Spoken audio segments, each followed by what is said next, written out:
খোয়াই ব্লকের অন্তর্গত পশ্চিম সিঙ্গিছড়া এসবি স্কুলের ছাউনি ঝড় বৃষ্টিতে 6 মাস আগে ক্ষতিগ্রস্ত হয়েছিল। এখনো পর্যন্ত ছাউনি সারাই করার কোনো উদ্যোগ নেই বলে স্থানীয়দের অভিযোগ। তারা বলেছেন, এই ক্ষেত্রে স্কুল কর্তৃপক্ষ যেমন উদাসীন, ঠিক তেমনি পঞ্চায়েত কর্তৃপক্ষেরও কোনো হেলদোল নেই। আর শিক্ষা দপ্তর কর্তাদের কথা বলে তো লাভই নেই। ফলে স্কুলে পড়াশোনা প্রতিদিন ব্যাহত হচ্ছে, ছাত্রছাত্রীরা প্রতিদিন অসুবিধার সম্মুখীন হচ্ছে। বৃষ্টি এলে সবাইকে ভিজতে হয়। 6 মাস ধরে স্কুলের ছাউনি সারাইয়ে কোনো উদ্যোগ না নেওয়ায় স্থানীয়রা প্রচন্ড ক্ষুব্ধ।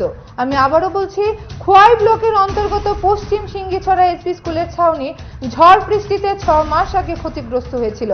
এখনো পর্যন্ত উড়ে যাওয়া ছাউনি সারাই করার কোনো উদ্যোগ নেই বলে স্থানীয়দের অভিযোগ। তারা বলেছেন, এই ক্ষেত্রে স্কুল কর্তৃপক্ষ যেমন উদাসীন, তেমনি পঞ্চায়েত কর্তৃপক্ষেরও কোনো হেলদোল নেই। আর শিক্ষা দপ্তর কর্তাদের কথা তো বলেই লাভ নেই। ফলে স্কুলে পড়াশোনা প্রতিদিন ব্যাহত হচ্ছে, ছাত্রছাত্রীরা প্রতিদিন অসুবিধার সম্মুখীন হচ্ছে। বৃষ্টি এলে সবাইকে ভিজতে হয়।